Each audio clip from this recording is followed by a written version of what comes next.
저는 여러분 한 사람 때문에 세상의 운명이 달라질 수 있다고 믿는 사람입니다. 빌리 그레함 한 사람을 낳은 그 시골 어머니, 그 시골 농부 한 사람, 별로 큰 한 일 없이 온 세상을 축복합니다. 여러분 한 사람이 이 땅에 있을 때 그 축복의 열매를 다 볼 수 없을 겁니다. 야곱은 그 축복의 열매를 그가 죽은 지 수백 년이 지나서야 저 천국에서 볼 수가 있었습니다. 어쨌든 영원을 살아갈 우리에게 수백 년은 아무것도 아닙니다. 여러분은 복동이고 여러분은 복의 사람입니다. 복을 누리기 위해 부름받았고 복이 되기 위해 부름받으셨습니다.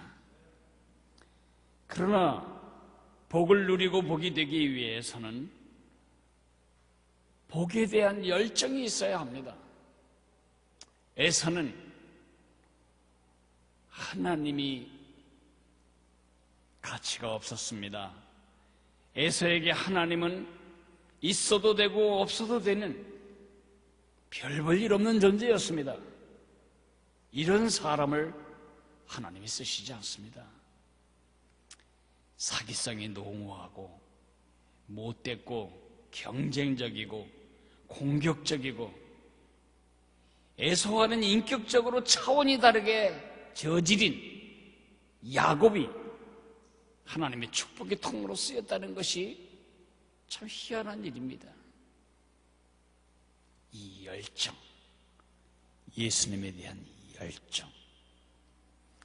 두 번째로는 축복의 정의입니다.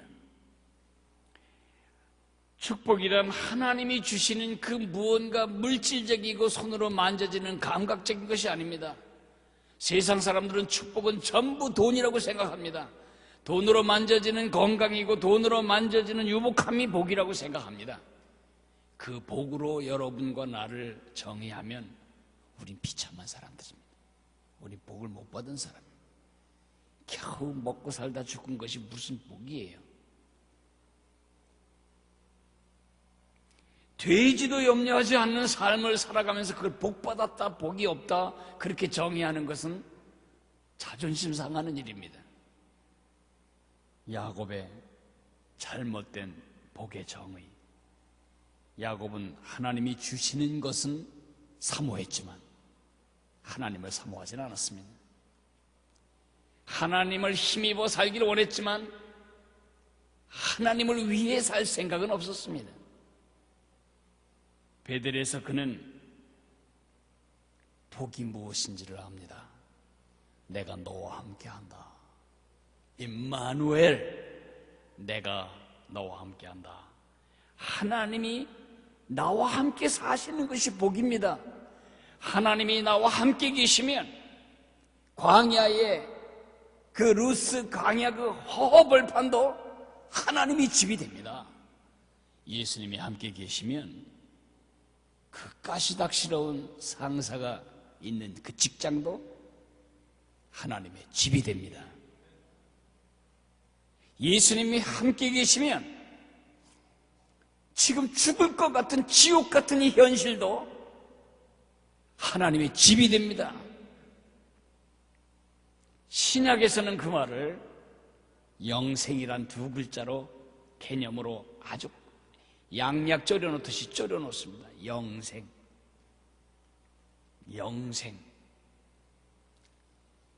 영생이 하나님과 함께 사는 것이, 하나님의 생명으로 사는 것이 축복의 바른 정의입니다. 우리가 누리는 그 영생을 얻기 위해서는, 그 영생을 누리기 위해서는, 영생을 끼치기 위해서는, 그 축복을 제대로 누리고 끼치기 위해서는 변화가 필요합니다. 무두질이라고 들어보셨죠? 무두질은 인류가 개발한 가장 오래된 기술 중에 하나입니다. 나뭇잎파리로 옷을 해입으면 이게 말이죠, 금방 부서져서 말르면 다 부서져서 옷이 안 됩니다. 인류가 처음으로 개발한 의복자료가 뭐죠? 짐승을 잡아서 그 껍데기를 몸에 걸치는 것입니다. 짐승의 피부로 인간의 피부를 쌓은 것이 의복의 시발입니다. 그 짐승을 잡아서 껍데기를 가지고 옷을 만들면 옷이 될까요? 옷이 안 됩니다. 짐승의 가죽이 말라붙으면 뚝뚝 부러집니다. 그래서 식물성 태닌이나 아니면 황산 크롬 같은 그 약품을 집어넣어서 문지르고 두들겨 패고 방망이질을 하고 으깨고 이래서 세포의 조직 사이에 있는 모든 단백질과 지방과 물을 다 빼내야 합니다. 얼마나 많이 두들겨 맞았고 얼마나 많이 귀찮게 갈굼을 당했고 얼마나 많이 때림을 받았고 얼마나 많이 주물러줘야 그게 되는지 모릅니다. 무두질이라고 하는 것은 우리 인간편에서 보면 걸작품 옷을 만들고 구두를 만들고 핸드백을 만들고 혁띠를 만드는 그러한 기술이지만 가죽의 입장에서 본다면 차마 말로 다 할 못할 지옥 같은 고생입니다. 그러나 가죽이 참아내는 이유는 뭐죠? 만약 가죽에게 인격이 있다면 그래, 내 속에서 이런 게 다 빠져나가야 내가 쓰레기가 아닌 명품으로 거듭나지, 그렇게 되겠죠. 짐승에서 뺏겨낸 것은 피라고 부릅니다. 피, 만두 피, 그런 피가 아니고 가죽 피. 가죽 피는 쓸모없습니다. 그러나 무두질이 당하면 그 가죽은 피라고 안 부릅니다. 그때부터 혁이라고 부릅니다. 가죽 혁.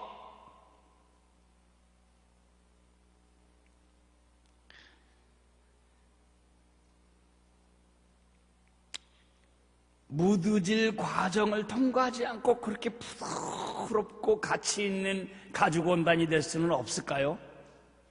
없습니다.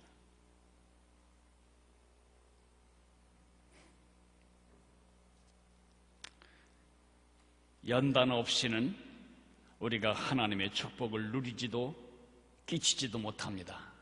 왜냐하면 그것을 담을 그릇이 되지 못하기 때문입니다. 여러분 자녀가 그것 때문에 망한다면 그걸 주시겠습니까? 여러분 자녀가 여러분이 준 그 선물 때문에 인격이 망가지고 삶이 파산된다면 그걸 뻔히 보는 부모로서 그거 주시겠습니까? 절대로 안 줍니다. 우리는 이 점에 있어서 세상 사람들과 다른 관점을 가져야 할 것입니다.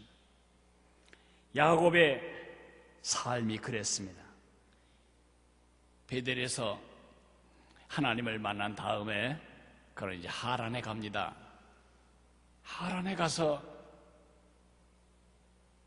첫눈에 반한 여자 라헬과 결혼했고 속아서 그보다 먼저 하룻밤 한 일주일 전 밤에 그 언니 눈이 나빠가지고 늘 찡그리고 세상을 보고 늘 더듬더듬거리는 레아, 마음에 안 드는 여자와 결혼했습니다.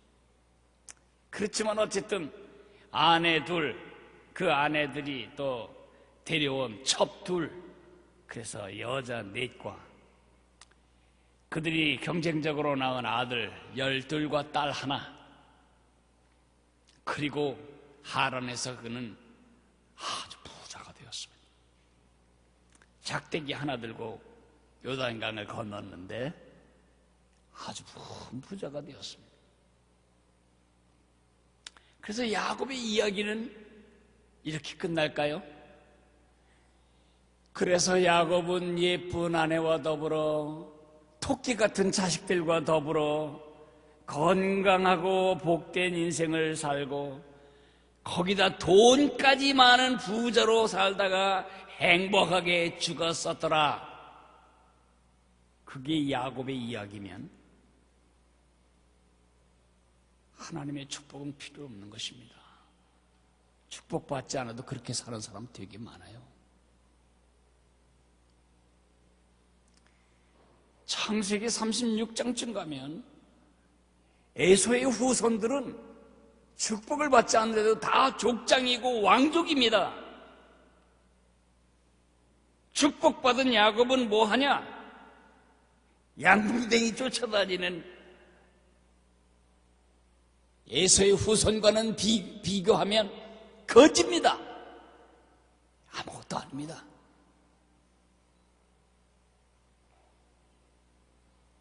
세상적인 그런 축복, 그것으로 여러분의 삶을 정의하면 안 됩니다. 하란에서 야곱은 20년 동안 하나님의 복을 받아서 자녀들도 잘 되고 부유하게 살다가 아주 나이가 많게 140여 살을 살다가 해피하게 죽었더라. 이야기는 그렇게 끝나지 않습니다. 하란에서의 20년의 삶은 그것은 하나님의 계획이 있는 삶이었습니다. 돈 많고 자녀 잘 되고 그렇게 살다가 죽는 것은 하나님의 계획이 아니었습니다. 그런 시시한 인생을 위해서 하나님이 그에게 축복한 것이, 복을 주신 것이 아니었습니다. 하나님이 그와 함께 목적이 아니었습니다. 하란에서의 삶은 행복했다기보단 고통스러운 삶이었습니다. 여러분, 원치 않는 여자와 결혼한 남자는 한평생 가슴이 허전합니다. 원치 않는 남자와 결혼한 여자는 한평생 행복하지 않습니다. 원하지도 않는 여자, 그 여자 때문에 7년을 머슴살이를 더 해야 합니다. 정말 못돼 먹은 악덕 기업주, 외삼촌이니 어떻게 해볼 수도 없는 이 라반 밑에서 그는 도합 20년이라는 세월을 정말 상모슴으로 살아가게 됩니다. 죽도록 노역을 합니다. 집에 오면은 내 여자가 서로 경쟁하고 질투합니다. 내 여자가 낳은 각 계열의 자식들이 서로 싸움박질합니다. 집이 지옥입니다. 하루 종일 떼어편 밑에서 이리와 싸우고 양떼를 지키기 위해 피부는 다 터져나갔고 죽을 고생을 하고 집에 오면 집구석은 그 모양입니다. 제가 보기엔 단 하루도 마음에 평안함이 없이 아이고 내가 왜 사나 아마 그렇게 살았을 것입니다. 하나님이 왜 그런 고통을 주셨을까요? 왜 복 주신 야곱이 그런 삶을 살게 해주셨을까요? 벌을 주신 것이 아닙니다. 그것을 바로 우리는 무두질이라고 부릅니다. 야곱의 무두질은 세 가지 의미가 있습니다. 첫째로는 징계입니다. 심은 대로 거두는 것입니다. 자기가 손에다가 염소 털을 붙이고 목소리도 최대한 에서처럼 성대 모사를 해가지고 눈먼 아버지한테 가서 내가 누구냐? 저는 에서인데요. 네가 정말 에서냐? 네. 그가 한 말 중에 진실한 말은 내 아버지요 그 한 말밖에 없습니다. 다 거짓말이에요. 그렇게 심었는데 너무 좋았어요. 7년 동안 정말 뼈가 부러지도록 일을 했어요. 그 예쁜 여자 하나 만나려고 라헬을 아내로 얻기 위해 7년 동안 수일처럼 여기며 즐겁게 일했어요. 아마 신나서 술도 많이 먹었겠지요. 술이 취했어요. 어쨌든 첫날 밤을 잘 지냈어요. 그 다음날 순이 깨서 옆에 누워있는 여자를 보니까 자기가 보기만 해도 밥맛이었던 바로 그 여자가 옆에 있는 거예요. 그 레아가 자기가 아버지에게 했던 것처럼 자기에게 그렇게 한 거예요. 천연덕스럽게 자기하고 잔 거예요. 그 아버지 라반과 합작한 것은 자기 어머니와 자기가 합작 투자해서 형을 속이고 아주 똑같아. 심은 대로 거둔 것입니다. 그러나 그게 다는 아닙니다. 10번씩이나 품삯을 계속 바꿔가면 조금 불리하면 또 고용계약 고치고 고용계약 깨치고 진짜 나쁜 갑입니다. 이 라반의 갑질을 당하고 있습니다. 자기가 야곱에게 에서 형에게 한 그대로 받고 있습니다. 그러나 그게 다는 아닙니다. 징계뿐만 아니라 연단의 의미도 있습니다. 야곱의 무드질입니다. 야곱을 하나님의 축복의 통로로 빚으시는, 그와 그의 자손들을 통해 한 나라 이스라엘이 만들어지고 그 민족 공동체를 통해 예수님이 오시고 그 예수님을 구세주로 믿는 이 땅에 세상 끝날까지 모든 사람들에게 하나님과 함께 사는 영생을 공급하는 축복의 그릇으로 그가 빚어지고 있는 것입니다. 그래서 하나님은 무드질을 하는데, 무드질을 할 때는 항상 가죽보다 더 센 것으로 하는 것입니다. 무드질을 하는데 두부로 하지 않습니다. 무드질을 할 때는 방망이로 두들겨 패고, 그리고 막 돌로 이끼고 칼로 갉아내고 이렇게 고통스럽습니다. 그러니까 야곱을 무드질하기 위해서 하나님은 야곱보다 훨씬 센 야곱을 사용하십니다. 라반에게 이런 일을 당하면서 야곱은 자신의 맨 얼굴을 보게 됩니다. 이러면서 그 속에서 사기가, 거짓이 점점 빠져나갑니다. 그 희한하죠? 이제 라반에게 예전에 했던 똑같은 짓으로 깡가품하거나 경쟁하거나 그렇지 않습니다. 이제 지쳤습니다. 아유, 저 늙은이 안 보기만 해도 좋겠다. 아유, 정말 이 지긋지긋하다.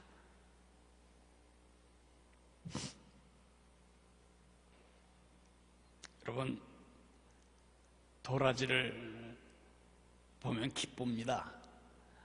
도라지를 캐면 기쁜데 절대로 그냥 먹지 못합니다.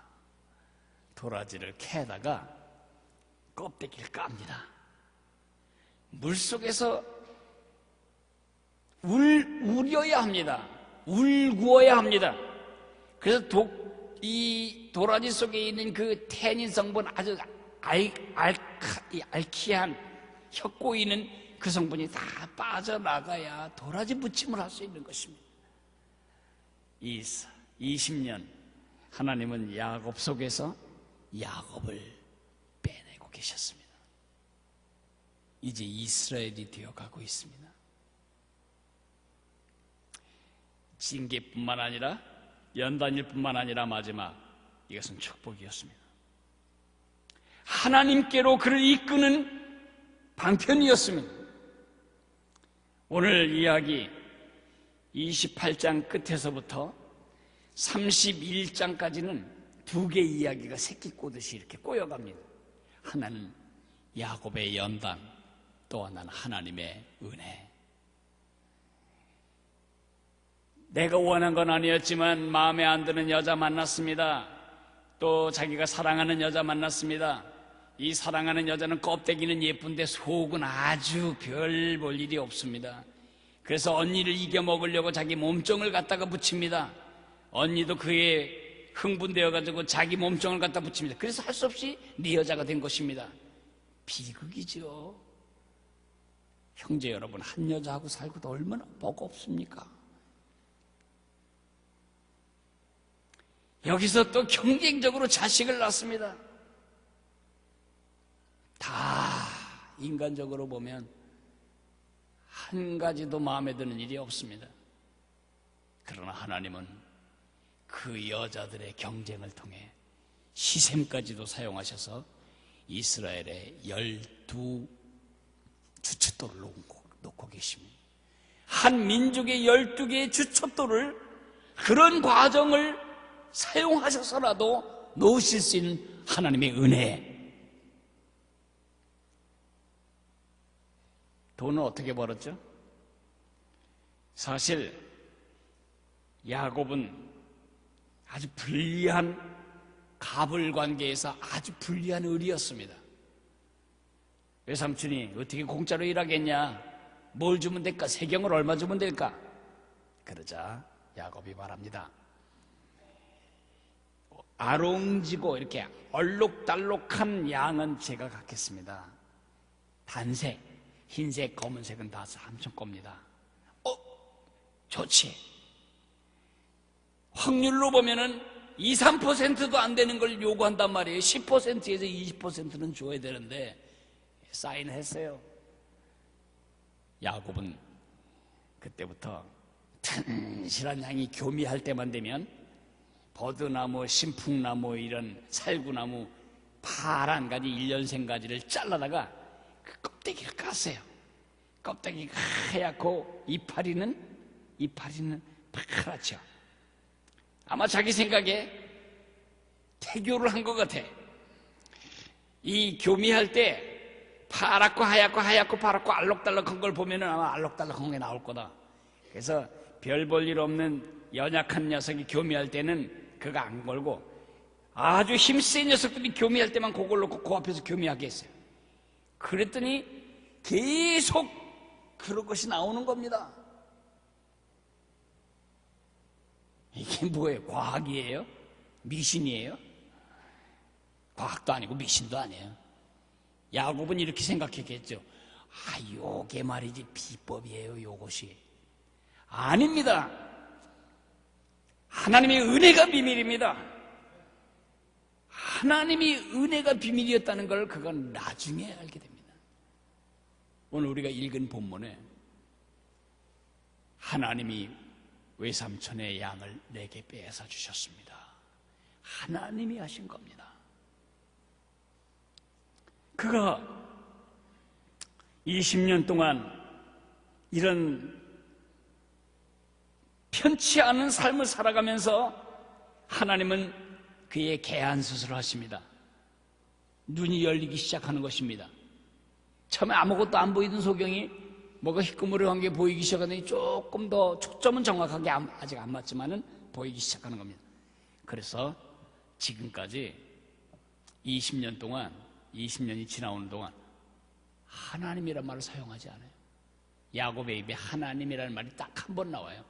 내가 하나님이냐? 아들을 낳게 내가 아들을 낳고 못 낳은 걸 내가 하냐? 막 이러면서 신경질 낼 때 딱 한 번 썼지 하나님을 입에도 걸지 않습니다. 기도가 한마디도 없습니다. 하나님께 여쭤본 일이 없습니다. 그러나 점점 이 라반에게 속고 라반에게 고통당하고 집안의 그 부인들 그 시샘 속에 갈등을 당하면서 뭐가 보인다.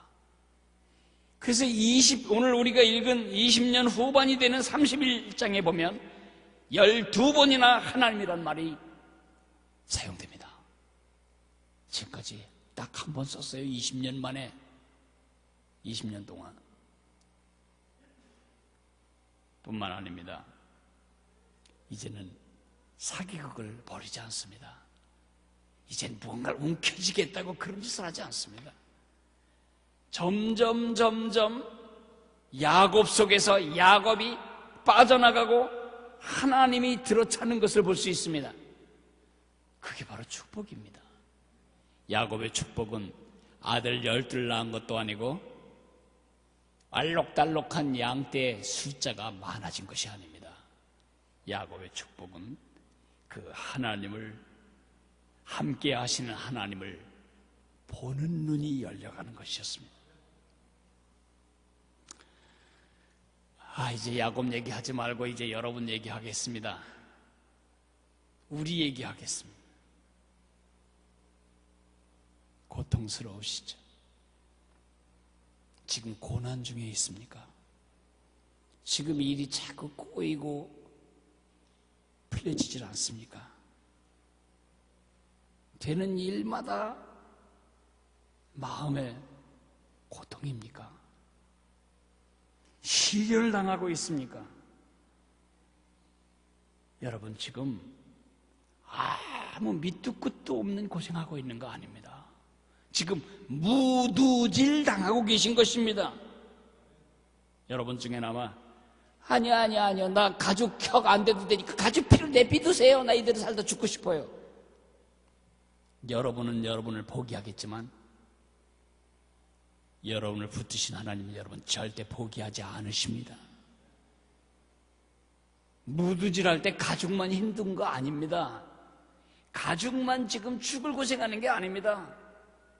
그 가죽 안에서 물을 빼고 단백질 빼고 지방 빼기 위해서 무두질하는 그 가죽 공의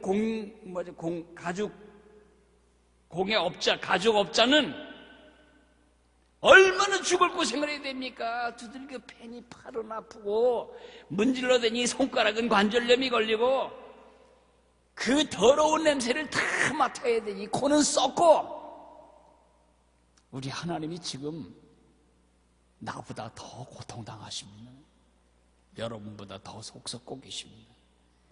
그런데도 왜 포기하지 않으시죠? 60억 인구 중에, 아니 인간 중에 딱 하나밖에 없는 이 존귀한 걸작품들을 그분이 만드신 의도대로, 그분이 십자가에서 자기 아들을 주고 값주고 사신 그 의도대로, 계획대로 지금 여러분을 쓰시기 위해서입니다. 빚기 위해서입니다. 무두장이 하나님, 지금 우리 속에서 야곱을 빼내고 계십니다. 내가 감당 못할 것 같다고요? 그건 교만한 말이죠. 뭐는 감당할 만했나요? 지금까지 감당한 것은 다 하나님의 은혜였습니다. 앞으로도 하나님의 은혜가 그것을 능히 감당케 하실 것입니다. 하나님을 미소짓게 하고 세상을 복되게 하고 역사를 새롭게 하고 세상이 고마워할 축복의 그릇으로 빚어지고 계신 중입니다. 욥처럼 이렇게 선언합시다. 나의 갈 길, 내가 가는 길을, 나의 가는 길을 오직 그가 아시나니 그가 나를 단련한 후에 내가 정금같이 나오리라. 멋있는 가죽 제품으로 사랑받으실 겁니다. 이 땅에서 그걸 다 보지 못할 수도 있습니다. 관계없습니다. 믿으십시오. 그리고 기대하십시오. 여러분의 눈물, 여러분의 고생, 여러분의 억울함, 여러분의 사무치는 갈망, 여러분의 갈등, 잠 못 이루는 고통, 다 여러분을 정금같이 빛나게 만들게 연단하시는 주님의 공정입니다. 기도하겠습니다.